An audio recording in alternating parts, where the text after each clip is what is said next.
Social मीडियाने फार धुमाकूळ घातलाय. कोणी उठतंय, काही सांगतंय. शास्त्र सांगतायत, वास्तुशास्त्र सांगतायत, धर्मशास्त्रीय गोष्टी सांगतायत. पण हे सगळं प्रचार प्रसार करत असताना ह्या सगळ्या गोष्टी ते जे सांगतात त्याला काहीच अर्थ नसतो. कुठलंही फालतू लॉजिक लावून हे धर्माचं ज्ञान देणाऱ्या मंडळींचा अक्षरशः पेव फुटलेला आहे.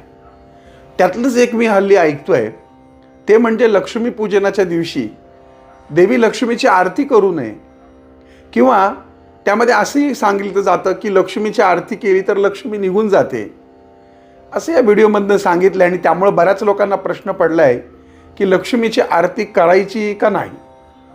आता ही गोष्ट मी तुम्हाला या व्हिडिओमधनं क्लिअर करणार आहे. पण तत्पूर्वी आनंद पिंपळकर आनंदी वास्तू हे फेसबुक पेज आणि याच नावाचं यूट्यूब चॅनल लाईक सबस्क्राईब करून बेल आयकॉनला क्लिक करा.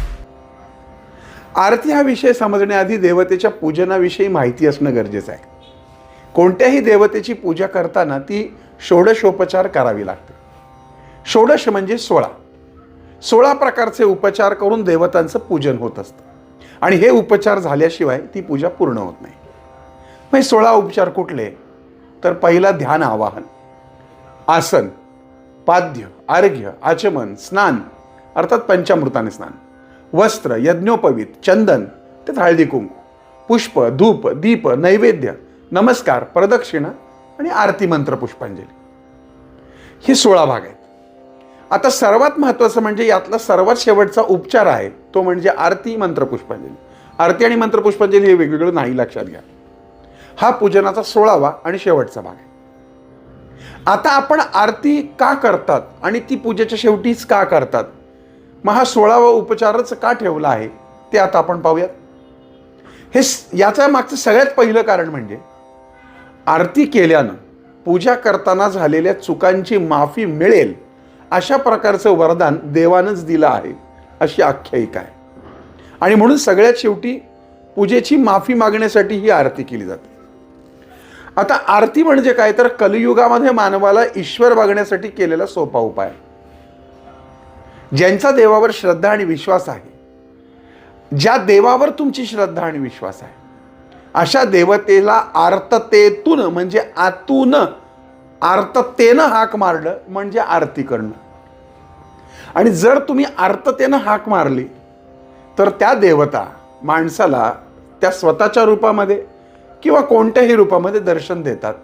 आणि ते दर्शन व्हावं अशी भावना आरती करण्यामागे असते.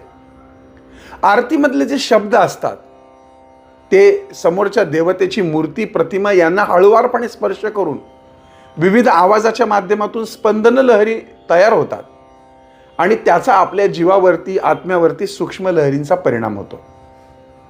आरतीच्या शब्दामध्ये असलेली सात्विकता आपल्या जीवांच्या आणि विविध जीवांच्या सूक्ष्म देहावर प्रक्षेपित करतात. आणि त्यामुळे आपल्याला आरती केल्यानंतर हलकं वाटतं आणि आनंद वाटतो. आरतीतल्या शब्दांमुळे सुषुम्नता नाडी जागृत झाल्यामुळे त्याचा भाव जागृत होतो. आरतीमधून अनुभूती आल्यामुळे श्रद्धा वाढण्यास सहाय्य होतं. आणि त्यामुळे तुमच्या लक्षात येईल की आरती करताना अंगावर काटा येणे, डोळ्यात पाणी येणे आणि परमेश्वराचं दर्शन झाल्याची भावना निर्माण होणे असं देखील होतं. आरतीच्या समयी देवतेचं तत्व हे अधिक प्रमाणात कार्यरत असतं. त्यामुळे त्या चैतन्याचा लाभ आपल्याला होतो. त्या वातावरणामध्ये जी स्पंदनं, हातावरची टाळी असेल, घंटा असेल किंवा शंखनाद असेल, यामुळे जे स्पंदन तयार होतं ते आपल्या शरीराला, त्या आत्म्याला, त्या नादलहरी ज्या असतात त्या आपल्या भोवतीचं वायुमंडळ ह्या सात्विक बनवतात, परिसराची शुद्धी करतात आणि आपल्या शरीराभोवतीचा ऑरा देखील क्लिअर करतात. त्यामुळे लक्षात घ्या, हा 16वा उपचार आरतीनंतर झाला. आरतीचा 16वा उपचार जर झाला नाही पूजनानंतर तर त्या पूजनाला काहीही अर्थ राहत नाही. आणि म्हणून कोणत्याही देवतेचं पूजन असो, आरती ही व्हायलाच हवी. आणि म्हणून लक्ष्मीपूजन झाल्यानंतर गणपतीची आरती, लक्ष्मीची आरती, कोणत्याही 3 किंवा 5 आरत्या ह्या तुम्हाला करायच्या आहेत.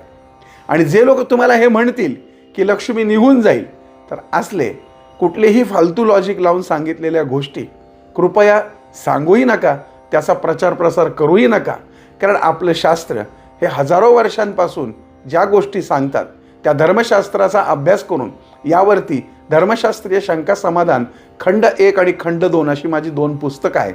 त्यामध्ये या बाबतीत माहिती देण्यात आलेली आहे. मला वाटतं एक चांगला हिंदू आणि सनातनी म्हणून आपण अशा प्रकारच्या गैरसमज पसरवणाऱ्या लोकांकडे दुर्लक्ष कराल आणि हा व्हिडिओ जास्तीत जास्त प्रचार प्रसार कराल. पुन्हा भेटूयात पुढच्या भागात. तोपर्यंत तुमच्या आनंद पिंपळकरचा तुम्हाला जय साईराम.